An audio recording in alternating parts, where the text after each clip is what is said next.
Saya Marco Henry Bunai. Bumi adalah satu-satunya planet yang dapat dihuni oleh makhluk hidup. Bumi terus mengalami perubahan yang dikarenakan berbagai faktor, yaitu faktor alam dan non-alam. Faktor alam yang dimaksud adalah gunung meletus, banjir, gempa bumi, dan tsunami. Yang pertama, gunung meletus. Indonesia memiliki banyak gunung aktif, sehingga sewaktu-waktu dapat dijumpai adanya gunung meletus.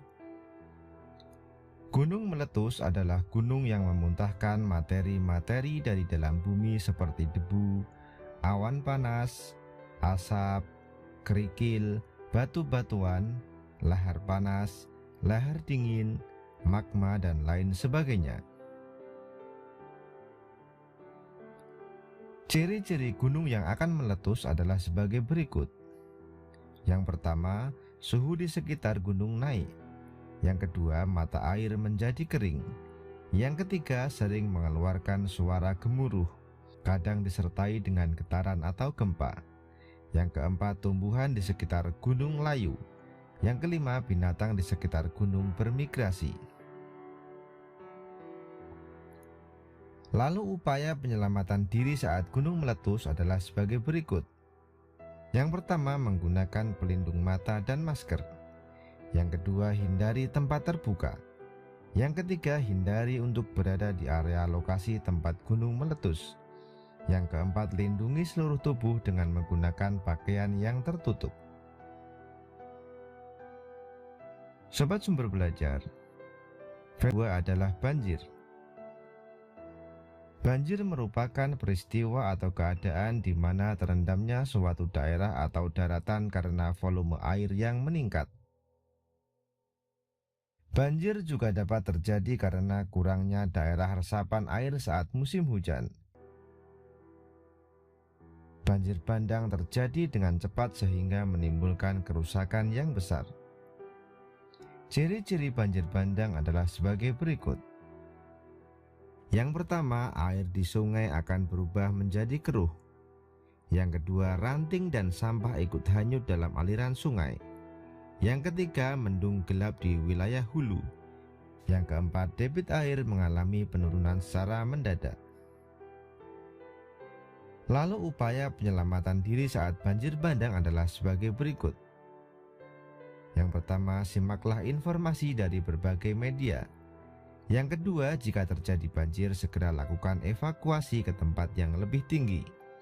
Yang ketiga, waspada terhadap arus bawah, saluran air, kubangan, dan tempat-tempat lain yang tergenang air. Yang keempat, matikan semua jaringan listrik.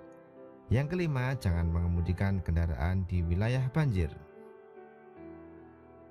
Tiga adalah gempa bumi.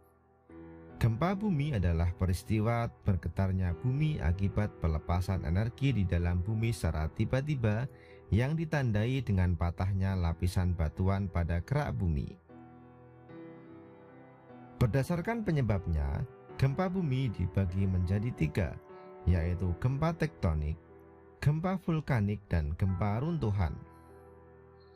Gempa tektonik terjadi karena pergeseran lapisan kulit bumi akibat lepasnya energi di zona penunjaman. Sedangkan gempa bumi vulkanik adalah gempa bumi yang disebabkan oleh letusan gunung berapi. Gempa runtuhan atau terban adalah gempa bumi yang disebabkan oleh tanah longsor, gua-gua yang runtuh, dan sejenisnya. Lalu upaya penyelamatan diri saat gempa bumi adalah sebagai berikut. Yang pertama, jangan panik dan mencoba tenang, lalu mengikuti arahan petugas setempat. Yang kedua, jauhi rak buku, lemari, dan kaca jendela. Yang ketiga, jauhi bangunan tinggi, dinding, tebing terjal, pusat listrik, tiang listrik, dan lain sebagainya. Yang keempat, jangan menggunakan lift saat terjadi gempa bumi atau kebakaran. Fenomena alam yang keempat adalah tsunami. Tsunami merupakan gelombang air laut besar yang dipicu oleh pusaran air bawah laut karena pergeseran lempeng, tanah longsor, erupsi gunung api, dan jatuhnya meteor. Tsunami dapat bergerak dengan kecepatan sangat tinggi dan dapat mencapai daratan dengan ketinggian gelombang hingga 30 meter. Ciri-ciri tsunami adalah sebagai berikut. Yang pertama, air pantai tiba-tiba surut. Yang kedua, terdengar suara gemuruh dari arah laut atau pantai. Yang ketiga, munculnya gempa-gempa pengiring. Yang keempat, awan langit menjadi lebih gelap dan mendung. Lalu upaya penyelamatan diri saat terjadi tsunami adalah sebagai berikut. Yang pertama, segera menjauh dari pantai dan mencari dataran tinggi untuk berlindung. Yang kedua, bertahan di tempat evakuasi dan jangan terburu-buru untuk kembali ke rumah sebelum dinyatakan aman. Yang ketiga, hindari menyelamatkan diri dengan melewati jembatan. Yang keempat, memantau terus informasi terkait kondisi terkini dari pihak berwenang.